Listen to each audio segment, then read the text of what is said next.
Flamengo e jogadores dão declaração e fazem anúncio impactante. Boto dando bote em contratação de peça-chave e várias outras notícias do Flamengo. Falta um tantinho pra gente bater 951 mil inscritos, então se inscreva no canal. Assina o sininho da notificação, deixa o teu like, toca aí meu parceiro e minha parceira. Tocou, então vem comigo, Bruno Negro.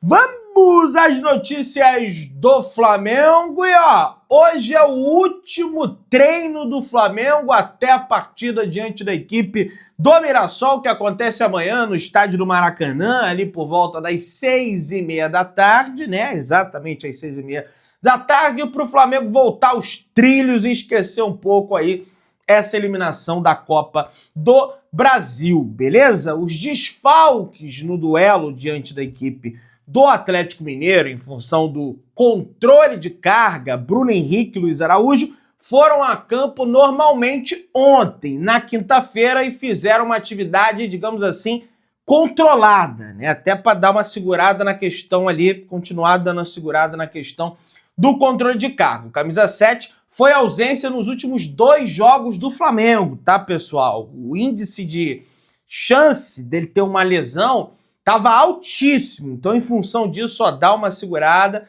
fica umas 2 partidas fora aí, porque senão vai ter mais um lesionado. Felipe Luiz tem mais atividade de hoje, deve contar pela integridade do tempo, com o Luiz Araújo e também do Bruno Henrique, tá? Todo o tempo devem participar ali da atividade nessa sexta-feira, para ir encarar o Mirassol amanhã, que, repito, é o 5º colocado do Campeonato Brasileiro. Então não é a baba do boi cansado, não é chuchu no mel. O que eu tô querendo dizer com isso? Pô, Pedrão, o Flamengo no Maracanã tem obrigação de ganhar o Mirassol. Também acho. Só que não pode apresentar ali sinais de salto alto.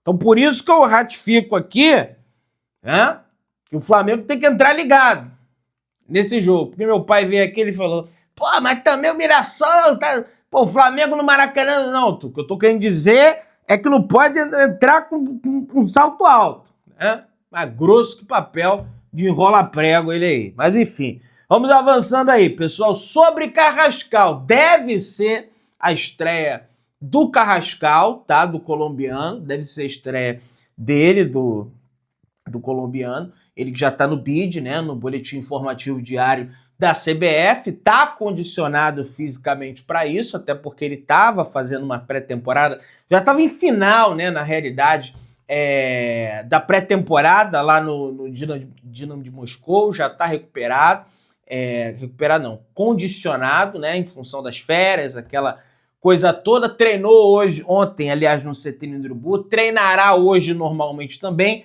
e deve estar na lista dos relacionados. Vai lembrar que para esse confronto do sábado já foram vendidos 45 mil ingressos. Promessa de casa cheia no Maracanã. Vai ter cobrança, evidentemente, da torcida do Flamengo ao time, mas aquela cobrança e posteriormente acompanhada de apoio, né, da nação rubro-negra, que estará no Maracanã para dar o devido apoio. O Flamengo, falando agora de metas orçamentárias, o Flamengo neste ano não atingiu a meta, tá? Com a Copa do Brasil ficando fora das quartas de final da competição pela primeira vez em 8 anos, né? Faziam 8 anos que o Flamengo não caía nas oitavas de final da Copa do Brasil, e acho que isso traduz também do porquê o baixo desempenho do Flamengo no Campeonato Brasileiro de Pontos Corridos. A gestão passada, ela priorizava, sim, campeonato. Só que, ao contrário dessa, a diferença é que eles não comunicavam, então não tinha todo esse debate, né? Só que eles priorizavam as Copas, né? A Copa Libertadores, a Copa do Brasil.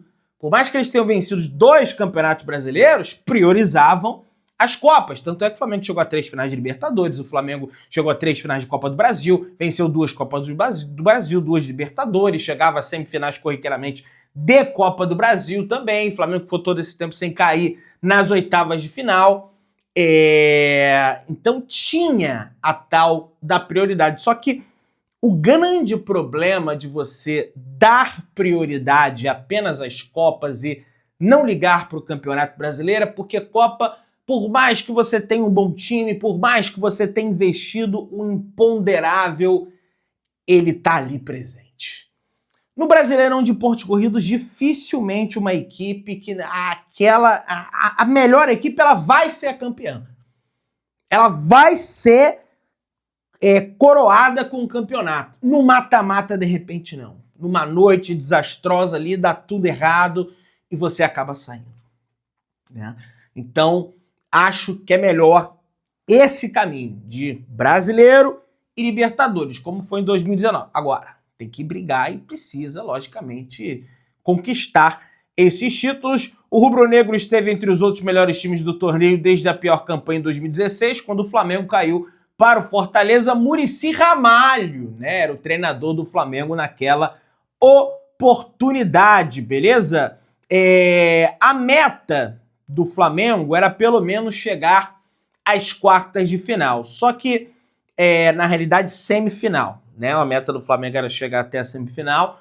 O Flamengo deixa a competição com apenas R$ 5.953.500 de premiação, né? Aí existe um debate muito grande. Pedrão, o Flamengo saiu da competição que mais paga no Brasil. Meu amigo, isso é de certa forma uma falácia, porque a Copa do Brasil, é lógico, conforme você for avançando, você ganha mais em função do direito de transmissão, porque o seu time será transmitido mais vezes, então, naturalmente, o dinheiro da transmissão do campeonato, ela vai pro teu bolso. Então, eles botam aí com a tal premiação. Na realidade, é disfarçado, maquiado de direito de transmissão.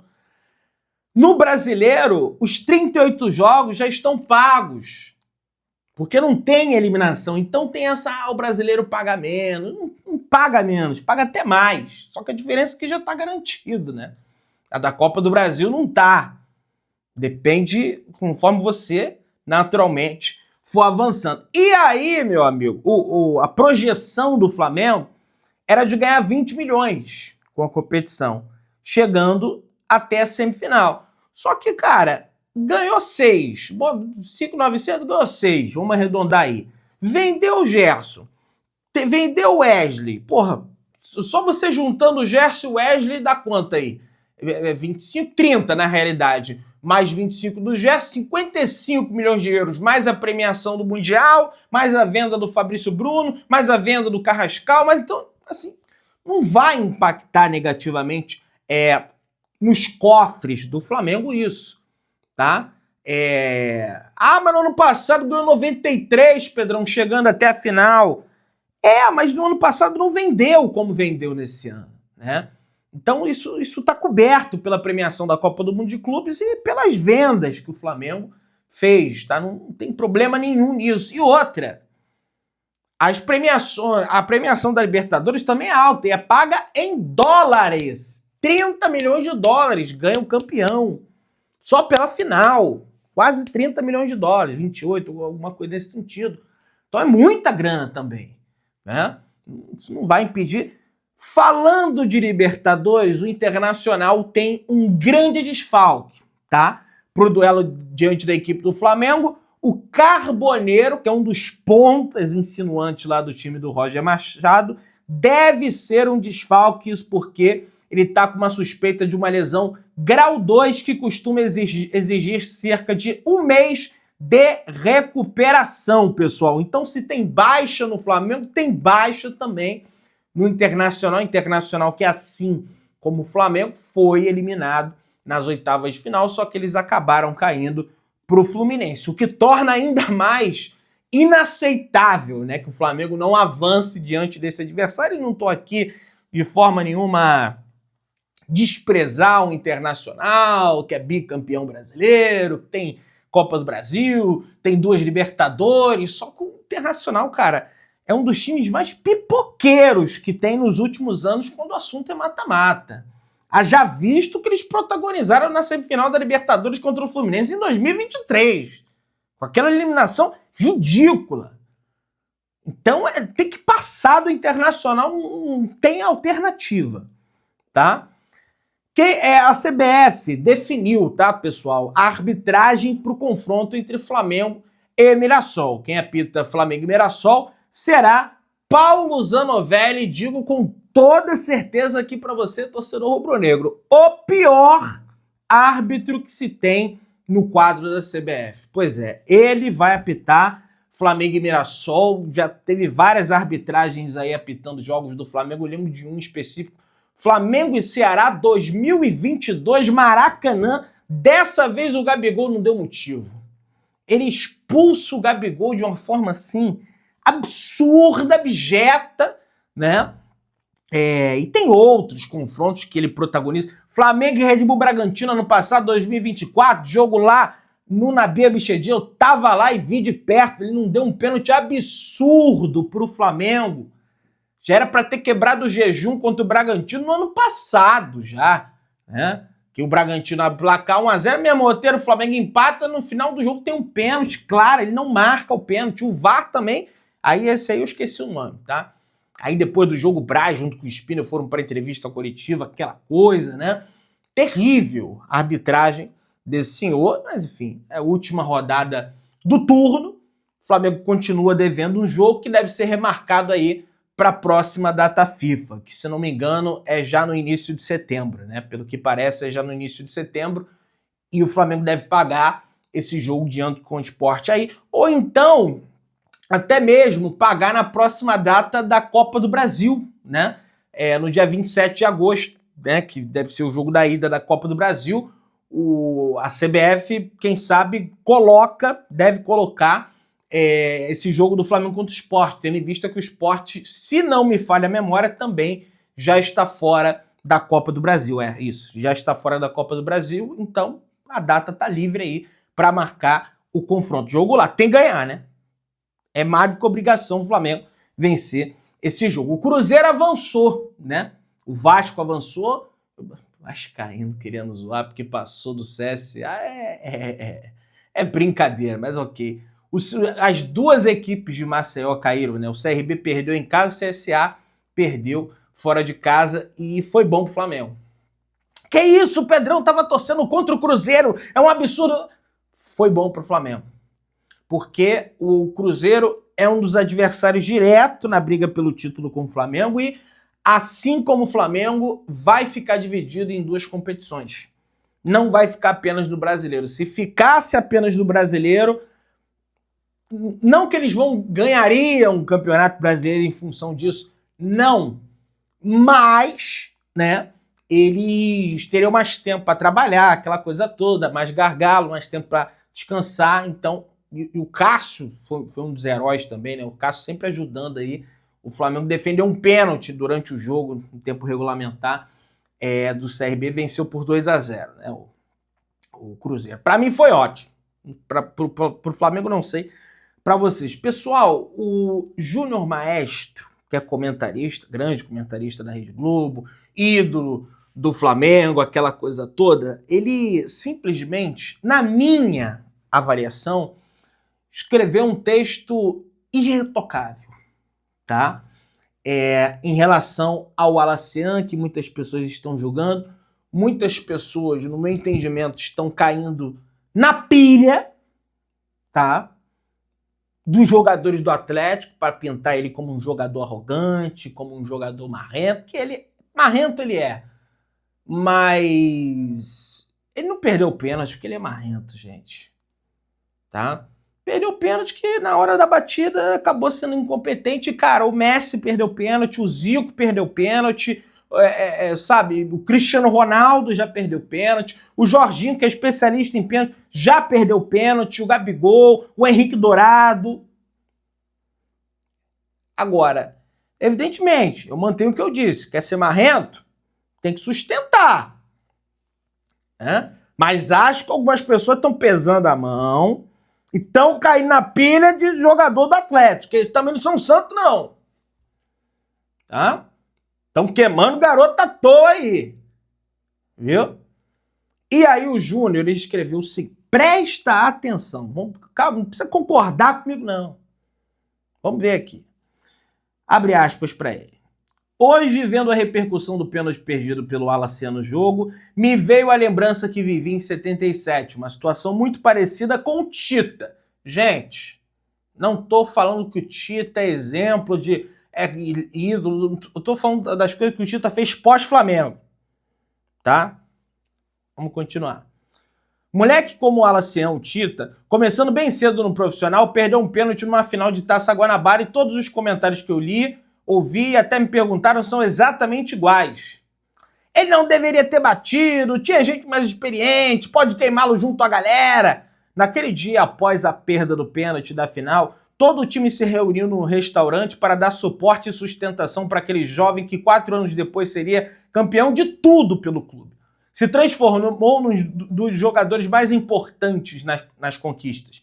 Aquele apoio naquele dia para ele foi talvez o pontapé inicial para o início da época de ouro do clube, que iniciou em 78 com o Carioca, indo até ao tri brasileiro em 83. Espero que o clube tenha, através do Felipe Luiz e sua comissão técnica, as mesmas preocupações que tivemos, lideradas pelo capitão Coutinho, né? Cláudio Coutinho, grande Cláudio Coutinho, treinador do Flamengo, e Domingo Bosco, para não perder um jovem que já mostrou que poderá vir a ser um novo Tita pela bola, pelo jeito provocativo e pelas conquistas que poderão vir. Maestro Júnior no seu Instagram, assino embaixo. Tá? E tô fechado com a recuperação do Alacian. E pode ser provocador. Tá? Pra mim não tem problema. Agora tem que representar. Tem que treinar, tem que ter tudo isso. Tá? E ele, inclusive, o Flamengo fez o anúncio no grupo de imprensa. Assim, já tinha soltado aquela nota, né, do Atlético Mineiro, agradecendo a Polícia Militar. E uma pessoa internamente falou: ó, vamos soltar o anúncio, vamos soltar o Alacian falando no vídeo com a torcida, porque ele vai botar a cara. E botou a cara e falou. Né? Já tinha publicado lá na conta dele no Instagram, pedindo desculpa, e falou. Abre aspas. Pra mim está sendo tranquilo. Eu treino pênalti todos os dias. Perder pênalti é natural do futebol. Se tiver outra decisão e eu estiver confiante, eu vou pedir pra bater. Disse o Wallace Ian. Agora tem que treinar, né? Só treina, né?